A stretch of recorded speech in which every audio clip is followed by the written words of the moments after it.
Monday, time to talk technology, and our tech expert, Luis Alvarez, CEO of the Alvarez Technology Group, joining us right now. Luis, welcome back to the program. Thank you, Mark. How are you? Doing pretty good today. So we have an interesting story where Bill Gates is weighing in on AI, and he believes it could spell the end of tedious life administration. In other words, it would be more of an assistant rather than something that is going to take over and put everyone out of work. At least that's his own analysis. What else is going on with this? Bill Gates has always been something of a futurist, and he looks at AI and sees that in the very near future, within the next 5 years or so, we're going to have digital assistants that are powered by AI that will do things like make appointments for us, coordinate our schedules, do things like respond to emails with ease as opposed to us having to read each one of them. It'll be able to look at all the emails that you get and say, hey, these are the important ones. Do you want me to respond to your mom, or do you want me to respond to this guy in this way? So he sees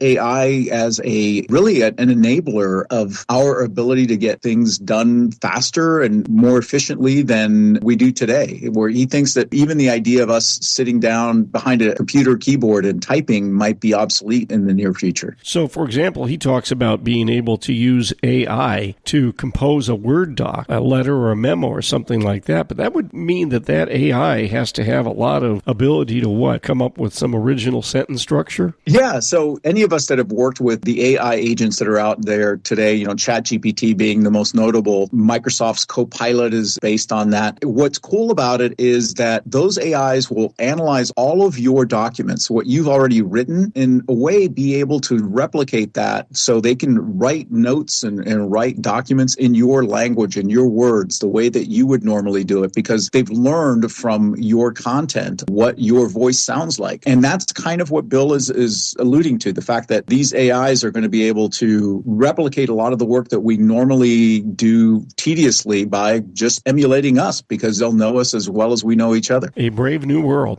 All right, that's Luis Alvarez, CEO of the Alvarez Technology Group. Online, alvareztg.com. At AlvarezTG is the X handle. And Luis, the toll-free number for the I-Team. Give us a call at 866-78-I-Team. That's 866-784-8326.